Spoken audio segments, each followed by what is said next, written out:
কৰি আছা ব্যৱসায়টো? মই ছাগলী ফাৰ্মিং এনে 2 বছৰ হ'ল। বেচিকেলি মোৰ গৰু আছে, মই ডেইৰী ফাৰ্মাৰ হয় এনে। তো ছাগলীটো মই 2 বছৰমান হ'ল ষ্টাৰ্ট কৰা আৰু নতুনকৈ এটা এখন ধৰি উঠিছিল মানে আৰু ছাগলী যিখন মানে ফাৰ্ম নতুন। এতিয়া মানে কি মই প্ৰথমতে চব মানে চেউৰী ছাগলী মানে কিনিছিলোঁ মানে বিগিনিঙত। তো এতিয়া সেইবিলাক মাইকী হ'ল 2-3বাৰ পোৱালি দিলে এনেকুৱা। কিমানটা ছাগলী চুৰি কৰিলে? টোটেল আমাৰ ঘৰৰ পৰা আমাৰ ফাৰ্মৰ পৰা এতিয়া 15জনী গ'ল, 14জনী মানে মাইকী আৰু ব্ৰিডাৰ এটা। কিমান সময়ত হৈছে? কালি ৰাতি? ৰাতি ঠিক ৰাতিপুৱাহে গম পাইছোঁ আমি, মৰ্ণিং 3:45 মানত গম পাইছোঁ আৰু আমি।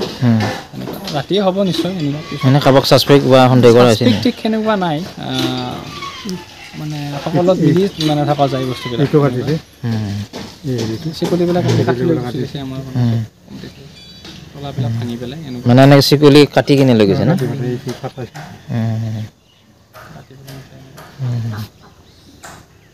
ঘটনাটো কেনেকুৱা? ৰাতি মানে 3:30মান পোৱা হৈছে প্ৰায় সময়খিনি মই। তো তেতিয়া আমি উঠোঁতে গম পালোঁ যে ছাগলীকেইটা নাই আমাৰ। চেক কৰা যায় ৰাতি সদায়। ভালকৈ যেতিয়া চালে প্ৰায় 15জনী মানে গাভিনী ছাগলী আৰু যিটো মেইন ব্ৰিডাৰ আছিলে সেইটোও নাই ঘৰত। পিছত গম পালোঁ আৰু যে এইটো নিশ্চয় চোৰৰে কাম হ'ব এনেকুৱা, আৰু আমাৰ ওচৰৰো মানুহৰ পৰা নিছে ঘৰৰ পৰা। তেওঁ 3জনী ছাগলী সিহঁতৰ পৰা নিছে মানে এনেকুৱা। সৰ্বমুঠ 18জনী মানে ছাগলী নাই আৰু বৰ্তমান আমাৰ। আমি অলৰেডি থানাতে এজাহাৰ দি থৈ আছোঁ, ৰঙিয়া থানাত। ৰিকুৱেষ্ট এটা কৰিছোঁ আৰু মানে পুলিচক কিমানখিনি সহায় কৰিব পাৰে। আৰক্ষীয়ে কিবা কৈছে নেকি? আৰক্ষীয়ে মানে তেওঁলোকৰ ফালৰ পৰা যিখিনি পাৰে সহায় কৰিম বুলি কৈছে আৰু। আমি বাছ এজাহাৰটো দিলোঁ।